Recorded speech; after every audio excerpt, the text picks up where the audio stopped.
अगर कोई आज तुम्हारे दरवाजे पर आकर कहे कि आने वाले कल में पूरी इंसानियत खत्म हो जाएगी और उसे बचाने का सिर्फ एक ही तरीका है, तुम्हें भविष्य में जाकर ऐसी लड़ाई लड़नी होगी जहां से वापस लौटने की उम्मीद भी बहुत कम हो, क्या तुम जाओगे? आज की कहानी एक ऐसे मिशन की है जहां समय ही सबसे बड़ा हथियार भी है और सबसे बड़ा दुश्मन भी। हमारा मुख्य किरदार डैन फॉरेस्टर है, जिसका role Hollywood actor Chris Pratt ने निभाया है। डैन एक एक्स मिलिट्री मैन है, लेकिन अब वो अपनी पत्नी एमी और छोटी बेटी म्यूरी के साथ एक शांत पारिवारिक जिंदगी जी रहा है। बाहर से वो नॉर्मल दिखता है, लेकिन अंदर से वो अपनी जिंदगी में और मायने ढूंढ रहा है। वो चाहता है कि उसकी बेटी का फ्यूचर उससे बेहतर हो, लेकिन जिंदगी उसे बार बार रोकती रही है, करियर में भी और सपनों में भी। फिर भी वो हार नहीं मानता, अपनी फैमिली के हर छोटे पल को खुशी से जीने की कोशिश करता है। इसी बीच एक बड़े फुटबॉल मैच के दौरान अचानक मैदान के बीच एक अजीब सी चमक दिखाई देती है। पहले लोगों को लगता है कि शायद कोई टेक्निकल खराबी है, लेकिन अचानक उसमें से हथियारों से लैस कुछ सैनिक बाहर आते हैं। उनके चेहरे पर घबराहट साफ दिखती है। वो खुद को भविष्य से आया हुआ बताते हैं और दावा करते हैं कि आने वाले वर्षों में इंसानियत एक ऐसे दुश्मन से भिड़ेगी जिसके सामने दुनिया की सबसे ताकतवर सेनाएं भी टिक नहीं पाएंगी। पूरा स्टेडियम कुछ पलों के लिए सन्न रह जाता है। किसी को समझ नहीं आता कि ये सच है या कोई भ्रम, लेकिन उनके शब्द पूरी दुनिया में डर की लहर फैला देते हैं। सोचिए, अगर आपके सामने कोई अचानक भविष्य से आकर ऐसी चेतावनी दे दे, तो क्या आप उस पर भरोसा करेंगे? यही सवाल इस कहानी को शुरुआत से ही बेहद रोचक बना देता है। उधर डैन भी बाकी लोगों की तरह इस खबर को समझने की कोशिश कर रहा होता है। उसे अंदाजा भी नहीं है कि कुछ ही दिनों में उसका नाम भी उस मिशन का हिस्सा बनने वाला है जो पूरी मानव जाति का भविष्य तय करेगा। लेकिन असली झटका अभी बाकी था, क्योंकि अब भविष्य के लोग सिर्फ चेतावनी देने नहीं आए थे, वे वर्तमान के लोगों को अपने साथ युद्ध में ले जाने आए थे। और सबसे चौंकाने वाली बात ये थी कि उस लिस्ट में डैन फॉरेस्टर का नाम भी शामिल होने वाला था। अगले सीन में हम देखते हैं कि डैन स्कूल में बच्चों को पढ़ा रहा होता है, तभी उसके फोन में मिलिट्री वालों का बुलावा आता है। डैन वहां पहुंचता है जहां उसकी जांच शुरू होती है, उसका मेडिकल टेस्ट किया जाता है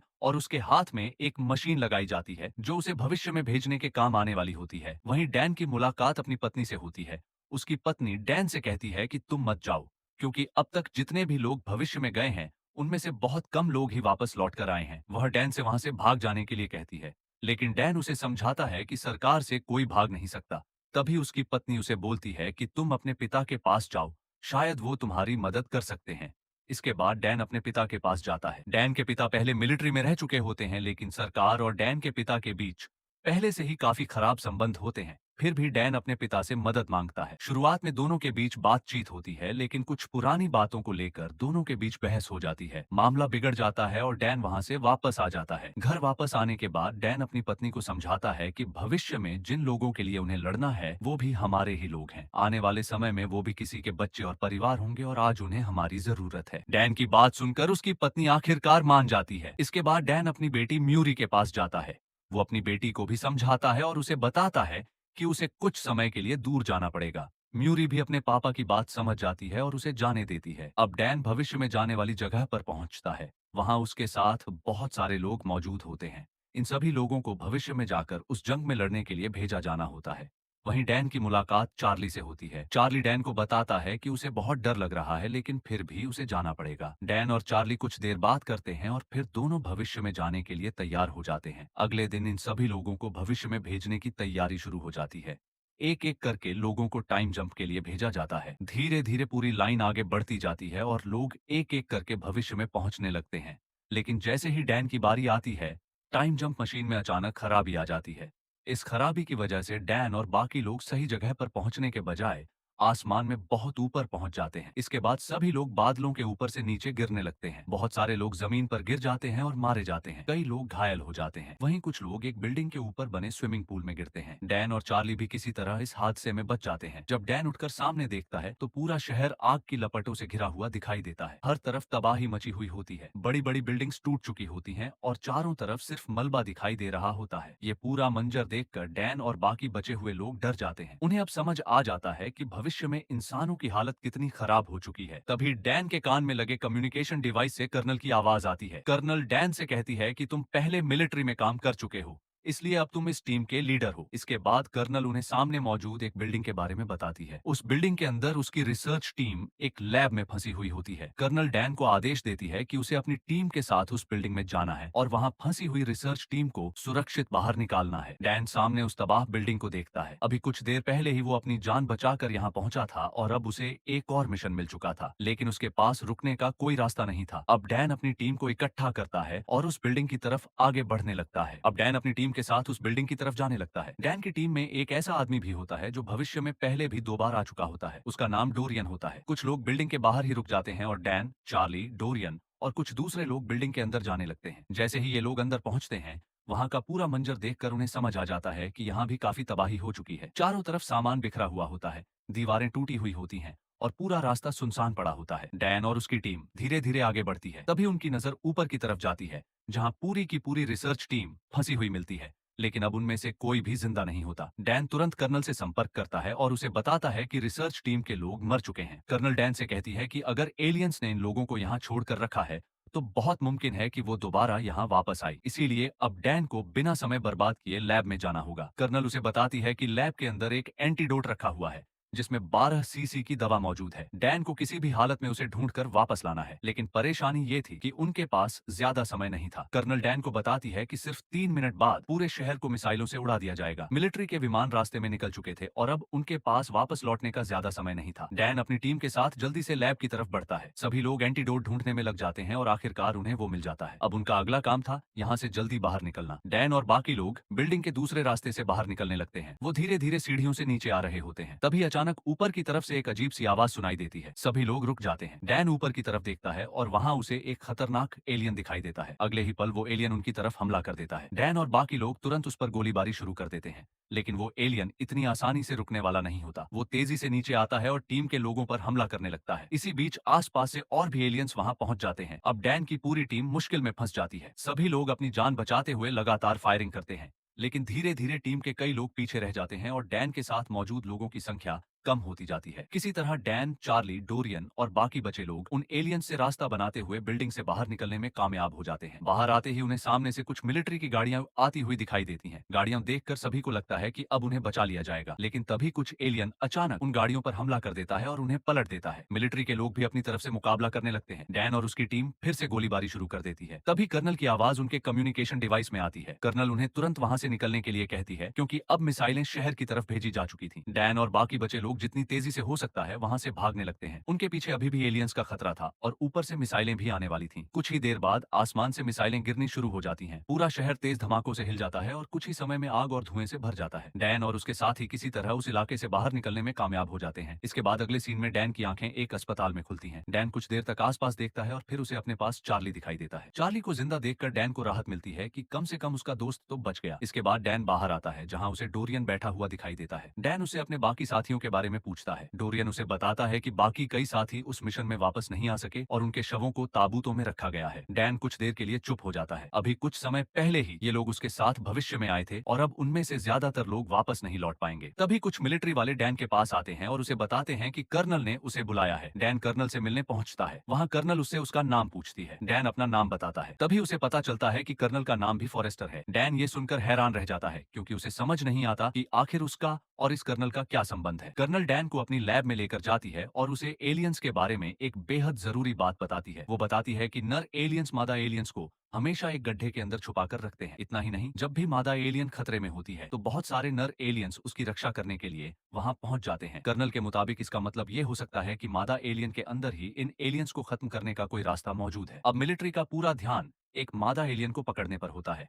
अगर वो एक मादा एलियन को जिंदा पकड़ लेते हैं तो उसके खून और शरीर पर रिसर्च करके ये पता लगाया जा सकता है कि आखिर इन एलियंस को खत्म करने वाली दवा कैसे बनाई जाए। और अब डैन के सामने अगला मिशन बिल्कुल साफ था। उन्हें किसी भी तरह एक मादा एलियन को पकड़ना था। अगले सीन में डैन, कर्नल और कुछ मिलिट्री वाले हेलीकॉप्टर से एक रहस्यमयी द्वीप पर पहुंचते हैं। वहां एक खड्डे में मादा एलियन को रस्सियों से बांध कर रखा गया है, लेकिन वो किसी के काबू में नहीं आती और लगातार जवानों पर हमला कर रही है। कर्नल डैन से कहती है, तुम नीचे मत आना, तुम्हारे लिए अलग मिशन है, इसलिए हमने तुम्हें बचा के रखा है। लेकिन तभी डैन ऊपर से देखता है कि बहुत सारे एलियन उनकी तरफ बढ़ रहे हैं। खतरे को देखकर भी वो कर्नल की बात नहीं मानता और सीधे खड्डे में कूद जाता है। डेन और बाकी मिलिट्री वाले मिलकर कर्नल को बचा लेते हैं। किसी तरह मादा एलियन को एक पिंजरे में बंद कर दिया जाता है और वहां से ले जाया जाता है। बाकी लोग तो फंस जाते हैं। डैन और कर्नल एक जीप में बैठकर निकल जाते हैं। बीच के पास कर्नल जीप रोकती है और डैन को मना करने के लिए कहती है, मैंने तुम्हें नीचे आने से मना किया था, तुम्हारे लिए एक अलग मिशन था। फिर वो सच बताती है, मैं तुम्हारी बेटी म्यूरी हूँ। ये सुनकर डैन हक्का बक्का रह जाता है। उसने अपनी बेटी को 9 साल की उम्र में छोड़ा था और अब उसके सामने उसकी ही उम्र की एक औरत खड़ी है जो उसकी बेटी होने का दावा कर रही है। इसके बाद दोनों लैब पहुंचते हैं। वहां मादा एलियन को सुरक्षित पिंजरे में रखा जाता है। कर्नल उसके खून के नमूने लेकर उन एलियंस को मारने की दवाई बनाने में लग जाती है। इस दवाई को बनाने में पूरा एक दिन लग जाता है। दवाई बनते ही कर्नल डैन से कहती है, तुम इस दवाई को लेकर तुरंत अतीत में चले जाओ। एलियंस के आने से पहले ही इसकी जितनी ज्यादा हो सके उतनी दवाइयां बना लेना, क्योंकि वहां तुम्हारे पास सभी जरूरी साधन होंगे, लेकिन हमारे पास अब कुछ भी नहीं बचा है और एलियंस के धरती पर हमला करने से पहले ही उन्हें खत्म कर देना। तभी अचानक लाखों एलियंस मिलिट्री पर हमला कर देते हैं। पूरी सेना उन्हें रोकने की कोशिश में जुट जाती है। इस अफरा तफरी का फायदा उठाकर डैन और कर्नल वहां से निकलने लगते हैं, लेकिन रास्ते में एक खतरनाक एलियन कर्नल पर हमला कर देता है, जिससे वह बुरी तरह घायल हो जाती है। डैन उसे बचाने के लिए वहीं रुक जाता है। कुछ पल बाद एक एलियन कर्नल को पकड़कर नीचे घसीटने लगता है। डैन उसका हाथ कसकर पकड़ लेता है, लेकिन तभी उसकी कलाई पर लगा टाइमर चालू हो जाता है। इसका मतलब था कि वह किसी भी पल वापस अतीत में पहुंचने वाला है। यह देखकर कर्नल खुद ही डैन का हाथ छोड़ देती है। अगले ही पल हजारों एलियंस उसे नीचे पानी में खींच लेते हैं। उधर डैन का टाइमर पूरा हो जाता है और वह वापस अतीत में पहुंच जाता है। अतीत में लौटने के बाद डैन पूरी तरह परेशान होता है। वह अपने घर जाता है, जहां अपनी पत्नी और बेटी से मिलता है। रात को उसकी पत्नी देखती है कि डैन अकेले बैठा गहरी सोच में डूबा है। वह पूछती है तो डैन उसे बताता है कि वह भविष्य में अपनी बेटी से मिला था। इसके बाद वह उसे पूरी घटना विस्तार से बता देता है। उसकी पत्नी उससे कहती है, हम उस भविष्य को बदल सकते हैं। कर्नल ने तुम्हें जो जिम्मेदारी दी है, अब तुम्हें हर हाल में उसे पूरा करना होगा। अगले ही दिन डैन डोरियन से मिलने जाता है। डोरियन एक बार में बैठा होता है।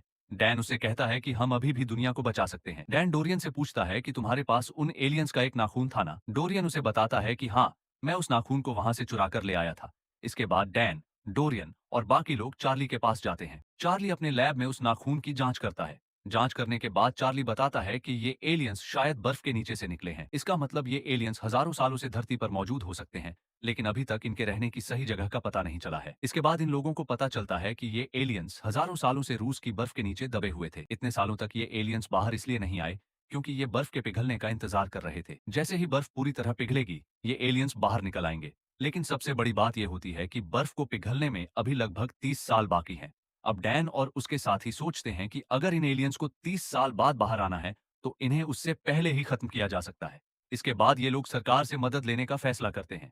ये लोग राष्ट्रपति के पास जाते हैं और उन्हें पूरी बात बताते हैं, लेकिन राष्ट्रपति उनकी बात पर भरोसा नहीं करते और उनकी मदद करने से मना कर देते हैं। अब डैन के पास सिर्फ एक ही रास्ता बचता है। वो अपने पिता के पास जाता है और उनसे कहता है कि मुझे अब तुम्हारी जरूरत है। डैन के पिता उसकी बात समझ जाते हैं और इस मिशन में उसका साथ देने के लिए तैयार हो जाते हैं। इसके बाद डैन के पिता, डैन, डोरियन, चार्ली और लूसी, ये सब लोग रूस की बर्फीली जगह पर पहुंचते हैं।